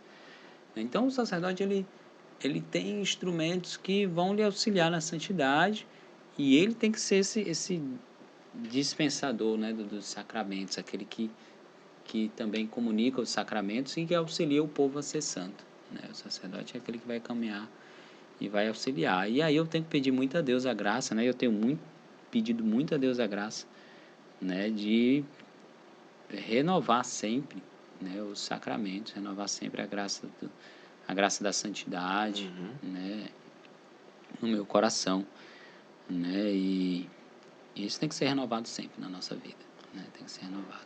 Entendi. Aí o senhor se ordena, como é que veio pra cá? Pronto, eu me ordenei e aí a comunidade é quem envia todos os missionários, né, a comunidade envia os missionários, então eu fui enviado pela comunidade, né? A comunidade Shalom é que vai decidir lá o conselho geral da comunidade, tem aqueles irmãos que fazem o engajamento e enviam todos os irmãos da comunidade de missão, inclusive os padres. E aí eu fui enviado para Recife, né? Eu cheguei aqui em Recife dia 26 de fevereiro do ano passado, 2 meses depois da ordenação, quase 3. Eu já sabia que, sendo ordenado, eu ia ser enviado para uma das missões da comunidade, eu não ia permanecer em Fortaleza. Sim. Eu sou missionário como todos os outros. Mas a comunidade, quando vai enviar um padre, já inicia um diálogo local, né, com a diocese local, né, e aí eu vim para cá, né, e hoje eu sirvo ali no centro de evangelização da comunidade Shalom, né, ali nas Graças, né, o meu apostolado principal é ali, mas ali em torno eu também estou, né, eu celebro ali no Hospital dos Servidores, né? Junto com a Paróquia do Espinheiro, também ajudo lá o Frei Luiz, né? Eu tô à disposição, na verdade, né, da O igreja. senhor auxilia também a arquidiocese, né? Nas demandas, Se nas missas, precisarem, né? né? Aí eu precisar de uma missa, precisar de alguma coisa, mas ali nas paróquias ao redor que eu vou tentando ajudar, né? Também tem a questão da demanda da própria comunidade, né? Sim, sim. Missas da comunidade, confissão, né? Tem toda essa questão aí. Tem outro padre ou é o senhor? Só sou eu como padre da comunidade Shalom. Normalmente, Aqui. as missões da comunidade tem um padre, né? É porque eu acho que tem mais casa de missão do que padre, do que né? padre. A gente, na Aí a verdade, demanda é grande, na né? comunidade Shalom hoje nós somos 41 padres, né? E casa de missão a gente tem mais de 60, eu acho, 70. Eita. Então a gente ainda Abençoada a missão que tem um padre. é É verdade, é verdade. A verdade. missão que tem um padre tem É que uma agradecer. É uma benção um padre é uma numa missão é na uma casa de briga missão. para dizer assim, mande um padre para mim, porque a Casa Mãe em Fortaleza tem muitos padres por causa das realidades de governo geral da comunidade. Então Porque lá a demanda deve ser a demanda enorme. é muito grande, é Então uma tem que ter mais comunidade, mesmo. como a comunidade nasceu lá, então tem mais padres lá. Tem os padres também que moram em Roma, né, que moram no exterior, moram na Itália. E aí a quantidade de padres ainda nas missões, nas outras missões, fora Casa Mãe e fora Roma, não é, ainda está assim, agora que a gente está se espalhando mesmo, está começando a ter, né, tem uns 7, 8 anos para cá e começou a ter uma frequência de ordenações, né? Foi todo um período, a comunidade de Shalom está fazendo esse ano 40 anos, né? E até começar a ter ordenação, até começar a ter aqueles primeiros que disseram assim, não, vamos lá, vamos começar. Foi um processo, né? Hoje em dia a gente tem, acontece ter 3 ordenações por ano, 3, 4, tá nessa média. Essa média, né? E com a graça de Deus, em breve, daqui a alguns anos, né? Em breve é assim, daqui a alguns anos as missões vão ter, cada missão vai ter pelo menos um padre. Oh, glória a Deus quiser. E talvez as missões que forem maiores mesmo, se forem tomando uma proporção maior, vão ter 2 ou 3 padres, Sim. né? O senhor está como administrador local daqui, não? Ou Não, o responsável local que chama, o né? responsável local, como a gente chama, não sou eu, na verdade, né? O responsável local é um irmão de comunidade, que é o Sidney, né? Ele é casado. Como a comunidade é mista, né? Pode acontecer essas realidades, né? De ter um casal, de não necessariamente o padre ser o responsável. Na verdade, eu dou até graças a Deus que não sou eu. Porque é muita também demanda, né? a demanda seria muito maior, grande. Eu disse, rapaz, ficaria difícil você administrar a logística da comunidade e administrar o sacerdócio. Dócil, É muito grande a logística interna da comunidade. Então é melhor que eu vá vivendo com a missão de padre, de sacerdote, atender confissão, atender as missas, atender, né, as necessidades. E também o padre, ele é um pastor, né? Ele é um pai espiritual da comunidade. Então ele está ali também com uma presença de formação dentro da comunidade, né? Entendi. Eu queria falar sobre isso um pouco.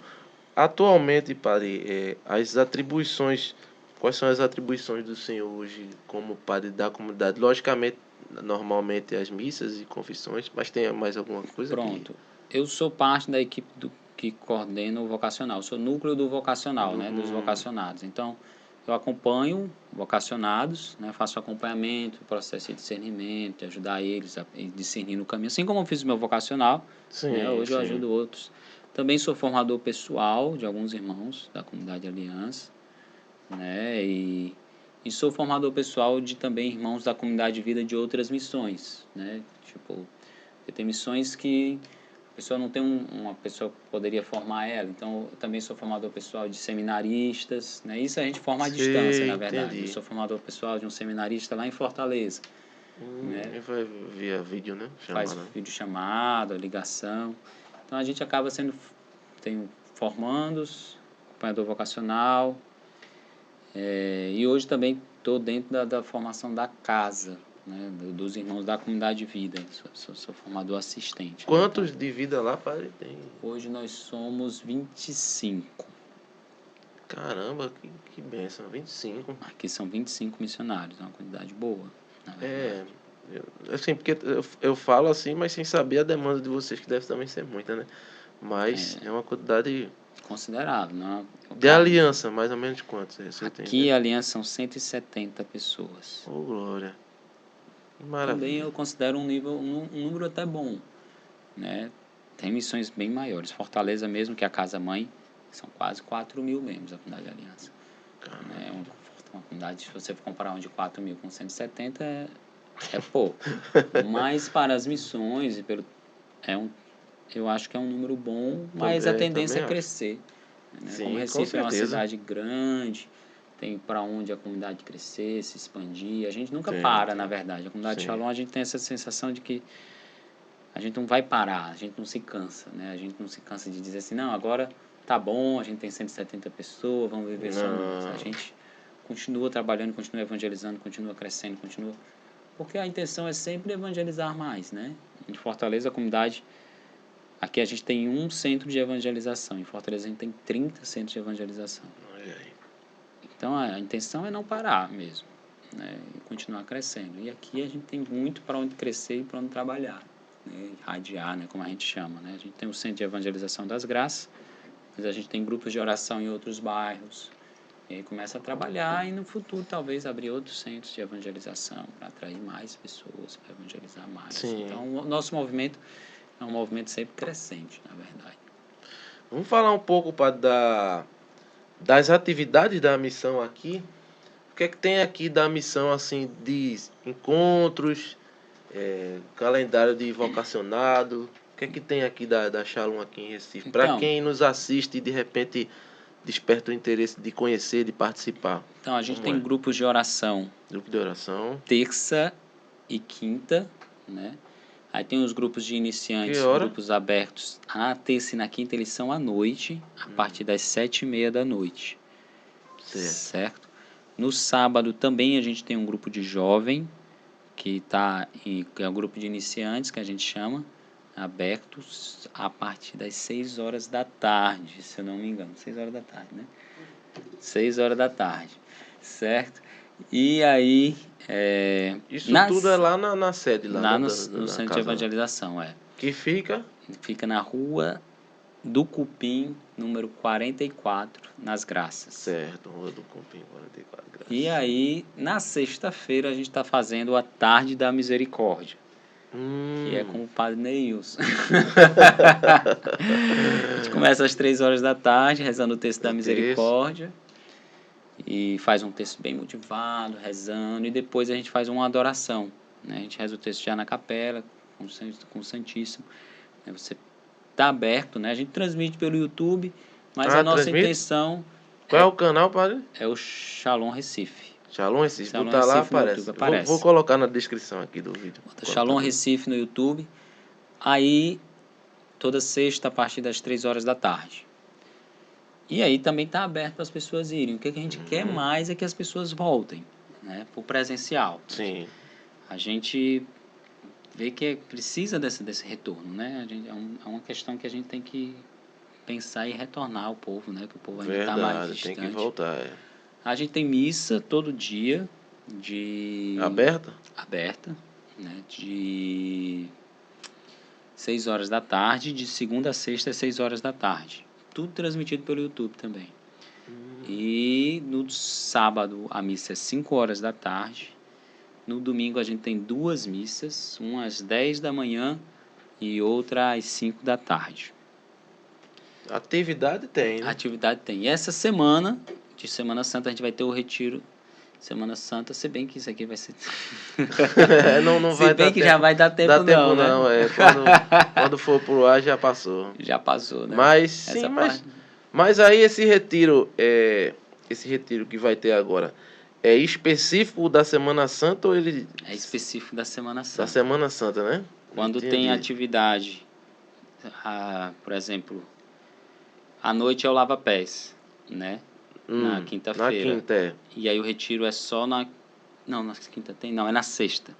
Na sexta tarde tem a celebração da paixão. Sim. Né? Então a gente fica de manhã em retiro, a gente tem as pregações, tem tipo uma preparação para a gente viver bem a parte da tarde. Sim. Né?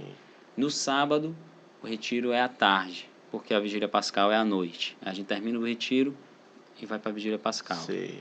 No domingo, aí a gente faz o retiro, se eu não me engano, à tarde, e termina com a missa do domingo de Páscoa. Então o retiro ele vai ali se encaixando nos períodos da celebração para que a gente nos ajude a viver tudo aquilo que... Viver bem e viver intensamente, né? Viver bem intensamente mesmo. Entendi. E tem eventos anuais já no calendário, padre, assim, certo? Daqui, da missão daqui? Tem Eu eventos, digo assim, eventos que todo ano tem. todo ano tem. Retiro, sei lá, de carnaval. Retiro assim. de carnaval tem um renascer, sempre no renascer, período do mano. carnaval. Em janeiro e em julho... Teve esse ano? Teve, Maravilha. mas foi reduzido ainda, porque ainda o governo Aí tinha restrição, tinha aquela né? restrição, aí a gente teve uma mudadazinha, mas ainda ficou um pouco mais restrito. Né? Acontece lá Esse ano aconteceu lá no centro de evangelização, mas normalmente a gente aluga um espaço, vai para algum espaço maior, né? Sei. A gente quer fazer um Porque evento maior, comportar grande. mais gente, né?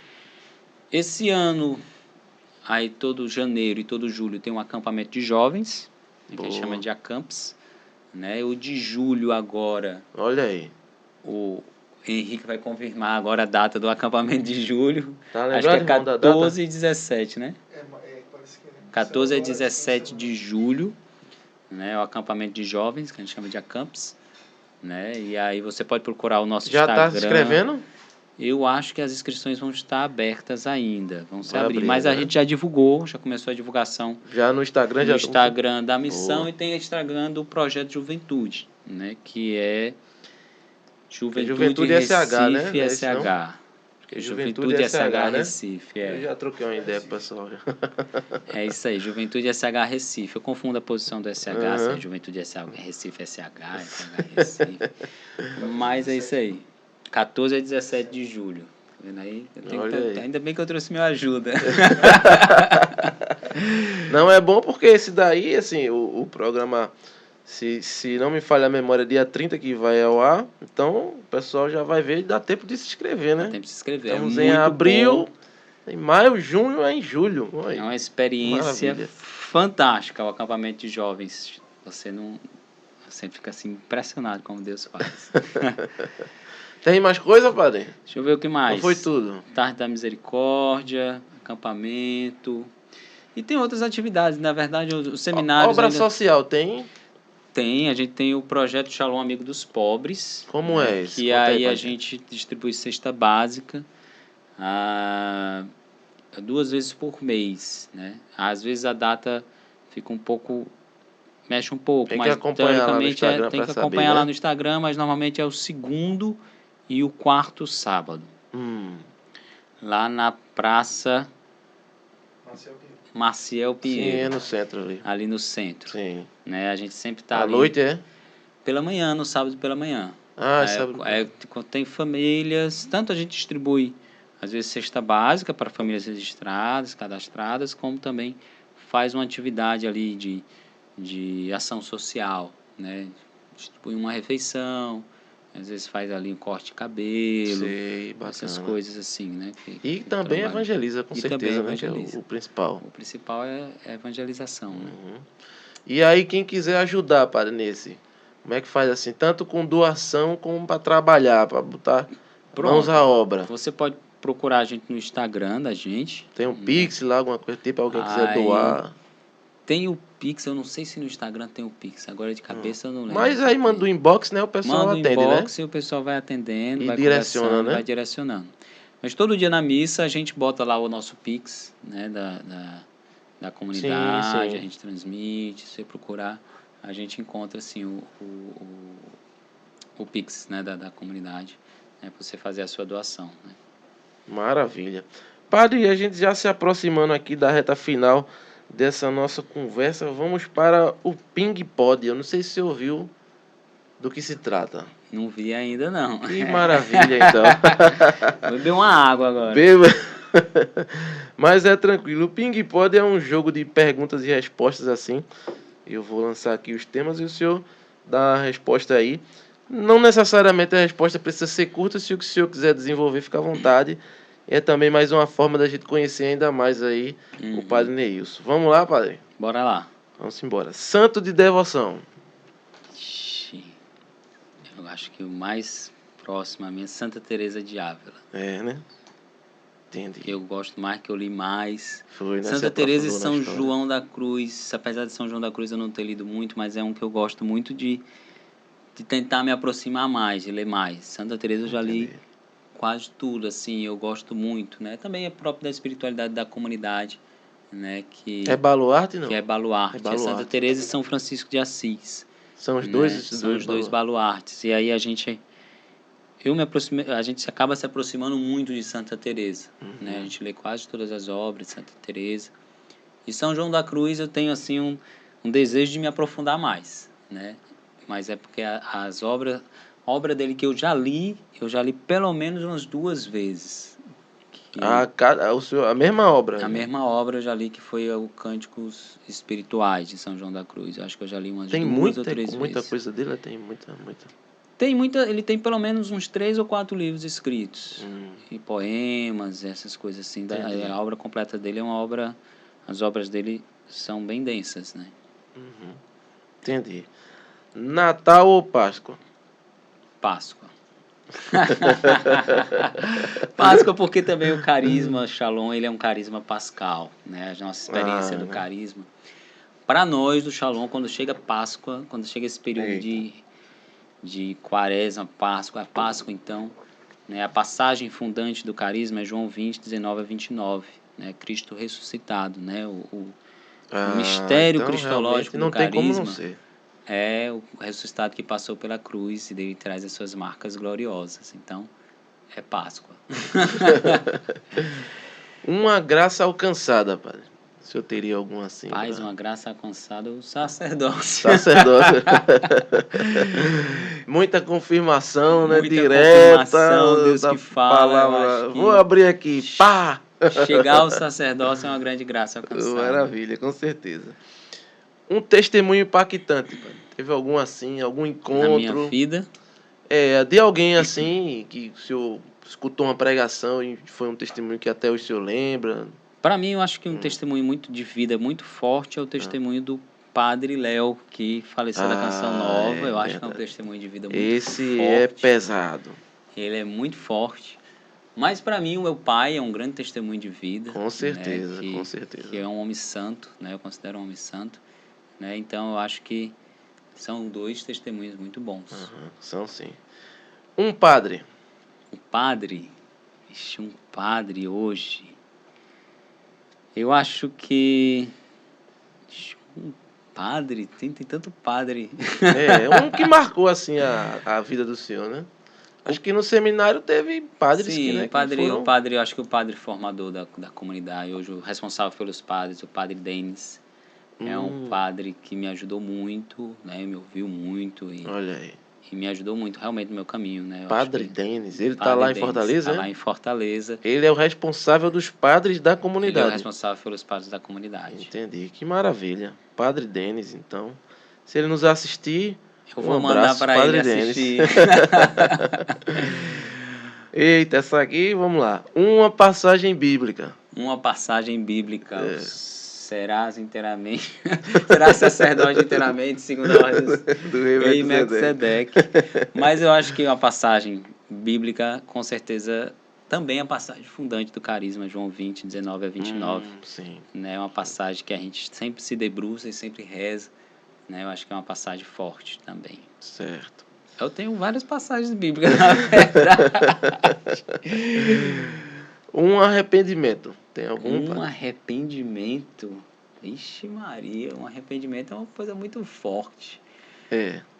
Mas não necessariamente precisa ter, né? Se não tiver, não tem. Eu acho que não. Acho que não tem um arrependimento assim que eu digo assim, meu Deus, que arrependimento.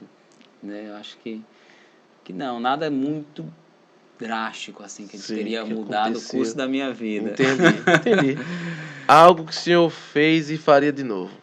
Algo que eu faria de novo?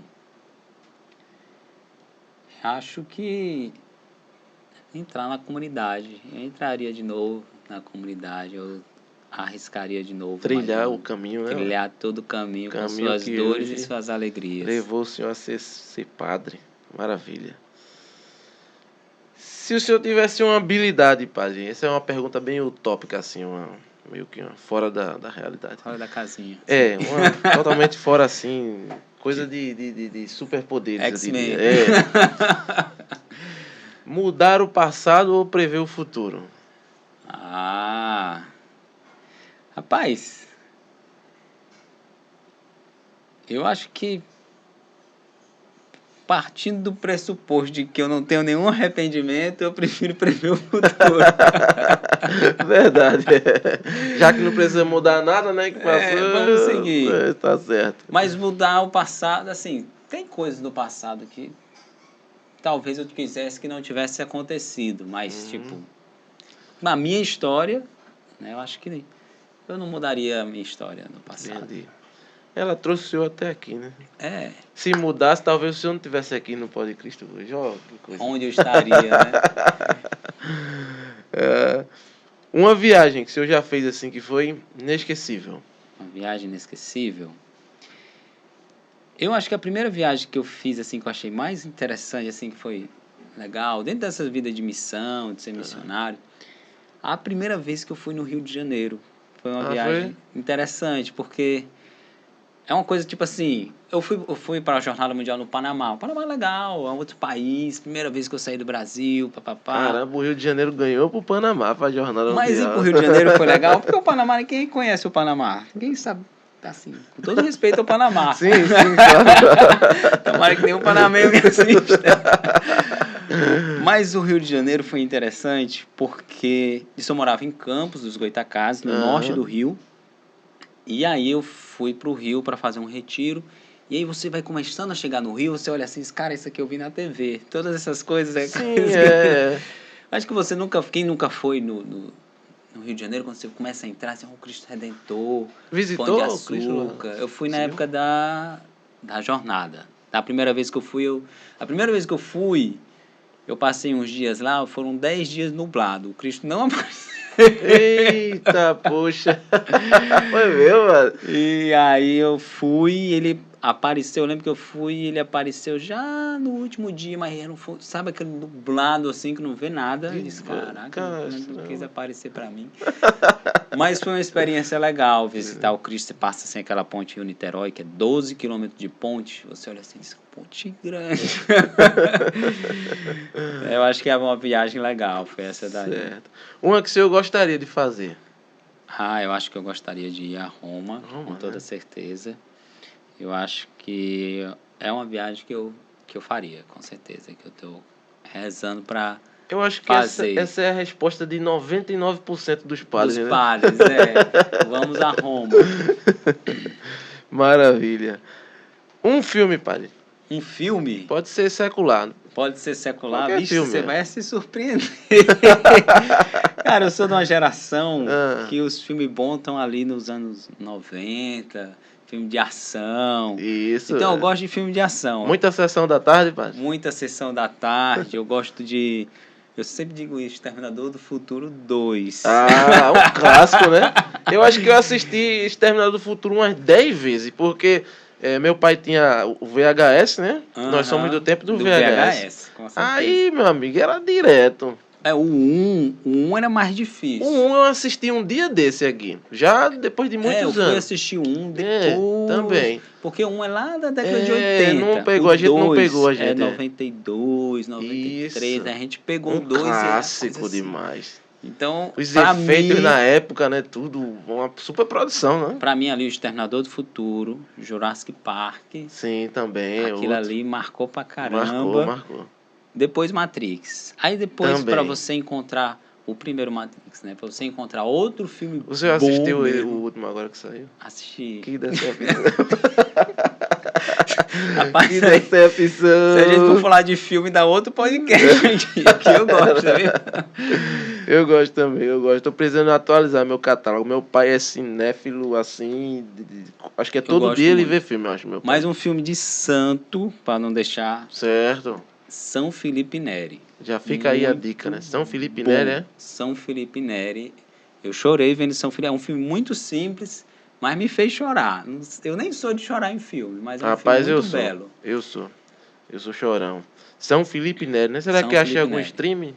Não Hoje em dia é tudo streaming, né? sei se encontra tem um streaming Lumini, né, TV. Não sei, talvez se encontre lá naquele streaming católico, tem um streaming cristão, né? Nem sabia, é? Tem um streaming cristão chamado Lumini TV. Ah, então já precisa assinar já. Que se tem um bocado do mundo, tem que assinar o cristão. Aí tem vários filmes cristãos, documentários, filmes antigos que passam algum valor. Eu Tem lá assisti nesse filme. recente, não sei se você ouviu, mas a gente até levou pro grupo de oração. Um que foi lá de Medjugorje. Um recente agora que lançou. Que que a gente até comprou ele, tem que comprar ele no site. Foi 80 que a gente pagou pra poder assistir ele. Eu não cheguei R$80. a ver. Eita, 80 conto. É 80. Só tem no site ele. Não tem em lugar nenhum. Você compra lá no site do filme, da produtora lá. E aí ele libera, né, o acesso a você.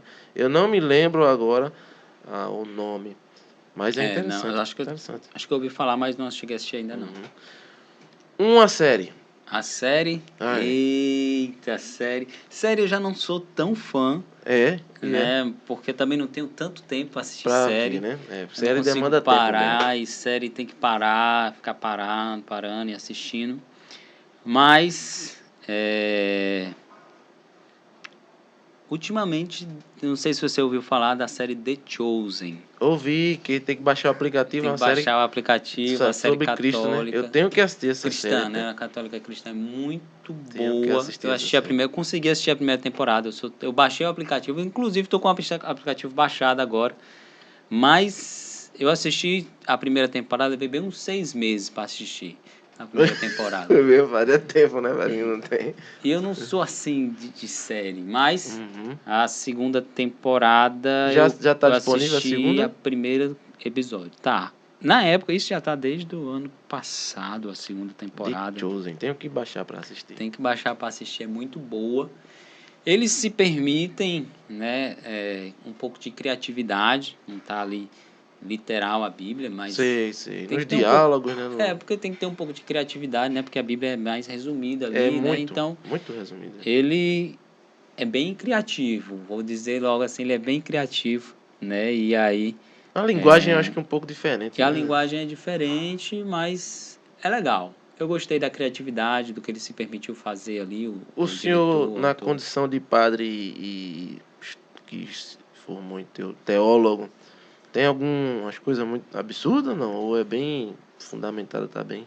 Não tem não. Tem algumas, não tem coisa muito absurda, não. A primeira temporada eu não achei absurdo. Tem coisas interessantes. Eu vou contar, vou dar um spoiler aqui. Por exemplo, o Milagre das Bodas de Caná é muito bonito o episódio. Negócio muito legal, achei muito bonito, assim, a criatividade deles, de botar a cultura da época. Mais uma coisa engraçada é que a pessoa que está ali distribuindo o vinho, né, vamos dizer assim, que tem parece, vou dizer com a linguagem atual, é como se fosse um buffet, que está responsável por distribuir o vinho. E o dono do buffet é Tomé. Não tem canto nenhum dizendo que Tomé é o dono do buffet. Era o dono do negócio que estava distribuindo o vinho. Mas está lá o Tomé dizendo que só acredita vendo no milagre. E aí... Jesus faz lá o milagre, mas é engraçado, é interessante. Entendi. Mas eu acho que essa mudança, de repente, eu acho que não chega... Ele não causa... Não tem nenhuma heresia. Não chega a desconfigurar, tem nenhuma heresia, né? Isso, entendi. Ele viaja um pouquinho, mas é legal. Se for as mudanças forem nesse sentido, eu acho que é bem tranquilo, então. É desse jeito aí, mas é legal. Tem experiências muito fortes com Jesus, com a pessoa de Jesus. É muito legal. Show de bola. Um livro. O livro que eu usei, uma parte do livro que eu usei para minha monografia, mas é um livro também que me ajuda muito, Celibato e Virgindade Hoje, né, que é do Amadeu Ciancini, que você encontra nas livrarias, você encontra Paulinas, Paulos, é um livro muito bom falando sobre o celibato. Show de bola. Da espiritualidade, é muito legal. Uma música. Uma música, Shalom tem um monte, velho. tem um monte. Eu gosto muito de Graças Pai, que é do Martim Valverde, e tem uma versão em português, não sei se é da Sueli Façanha, mas é uma música muito bonita e muito impactante para mim, muito forte. Graças, Pai, é? Não sei se você conhece. Não, eu acho que não. Graças, Pai.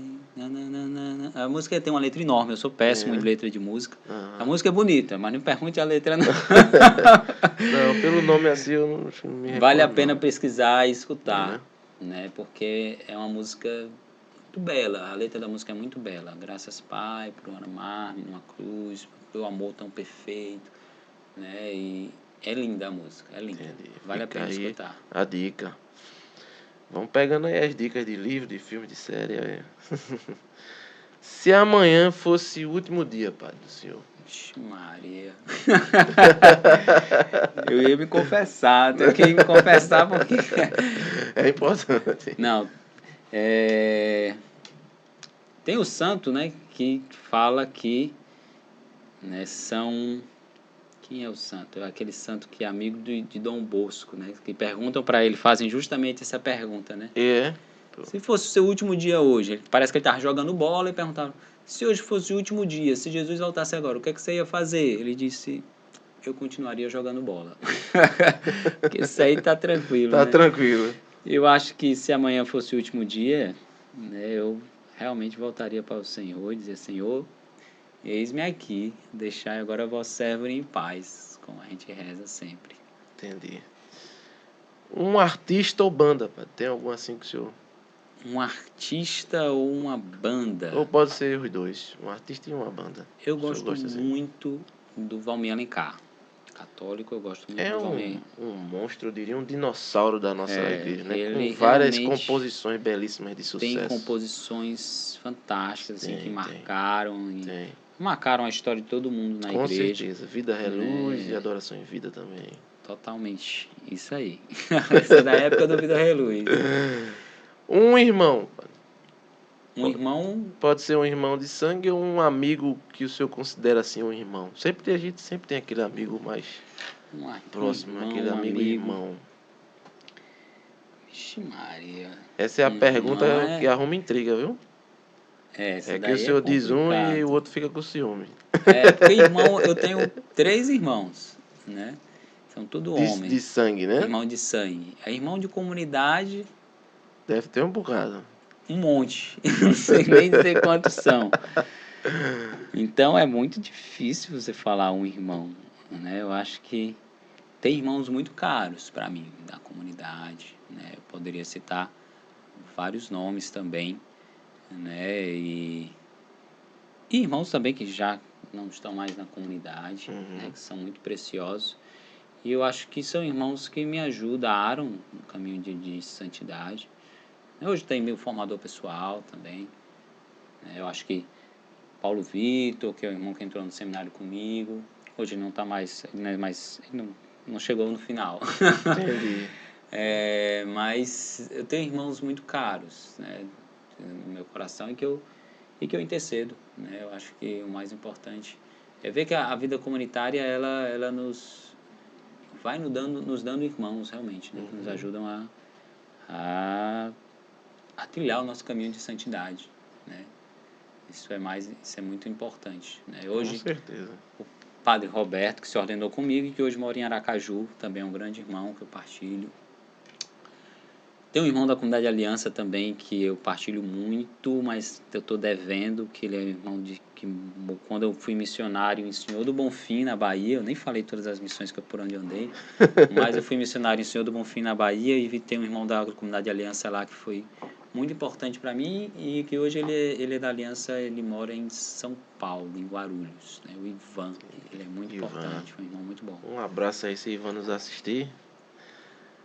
Um sonho. Um sonho. Um sonho.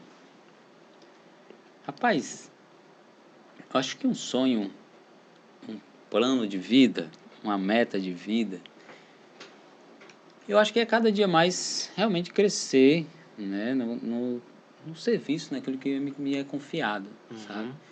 naquilo que a comunidade me confia hoje. Né? Eu acho que eu tenho metas humanas, acho que eu tenho, né? Continuar estudando, continuar aprendendo. Eu gosto de aprender línguas, né? Eu gosto de aprender inglês, aprender outra língua, aprender mais ou menos, É bom. aprender pelo menos umas 2 Aprender línguas. sempre é bom. Então, eu acho que isso é de educação também de casa, né? Essa questão de aprender. A gente sempre foi, além da gente ser muito educado com a igreja, também foi muito educado em estudar, né? Você tem que estudar, você tem que... Então, eu acho que estar disposto sempre a aprender, né? E sempre querer crescer nesse sentido é uma meta constante, na verdade, né? Entendi. Um defeito, padre. Ixi.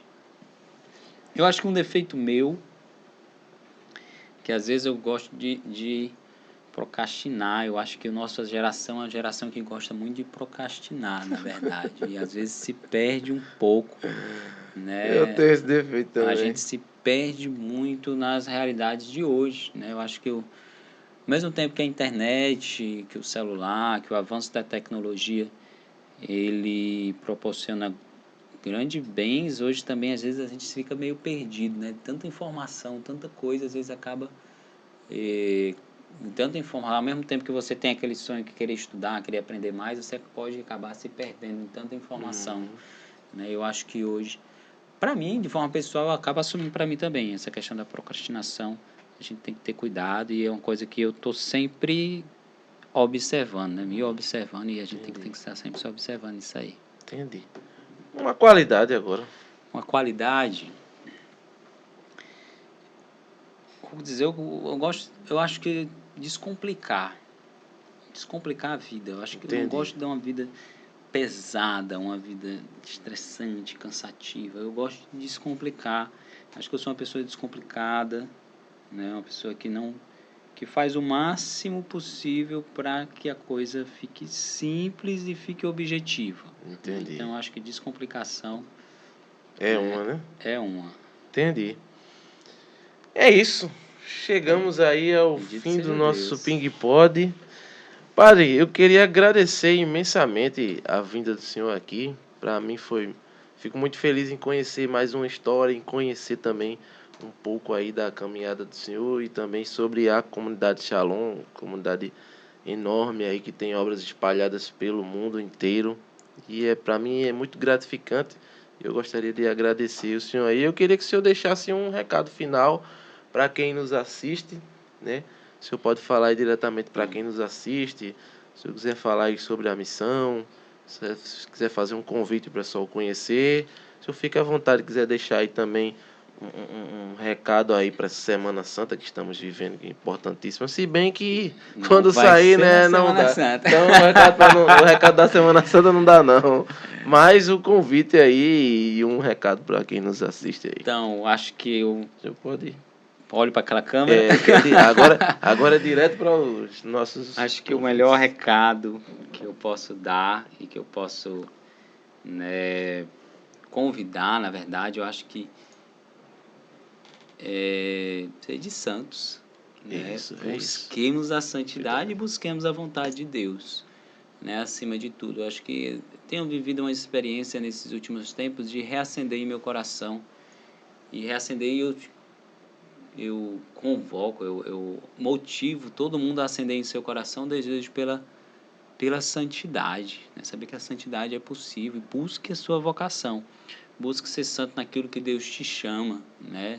Queira conhecer a vontade de Deus, né? Se é um matrimônio, se você já é casado, se você é celibatário, se você não sabe qual é a sua vocação, mas queira conhecer a vontade de Deus e queira ser santo. Eu acho que isso é a grande mensagem que a gente tem que passar a cada dia, né? E venha conhecer a comunidade de Shalom também, a gente está lá aberto. Maravilha. Todos os de segunda a sábado, a partir das 2h da tarde, certo? Tem adoração ao Santíssimo Sacramento, a capela fica aberta com o Santíssimo exposto. A partir das 2h da tarde, você pode chegar lá e você vai encontrar um lugarzinho de paz ali para você rezar em meio à correria do mundo. Então, nós temos aconselhamento também toda tarde, a partir das 2h30 da tarde. Tem irmãos consagrados lá, se você quiser chorar no ombro de alguém. Vai ter gente lá para escutar o seu choro e te ajudar também, tá bom? Deus abençoe. É isso aí, nós estamos juntos, viu? E reze por mim. Então é isso. Fiquem com Deus e até o próximo Pod Cristo, se Deus quiser.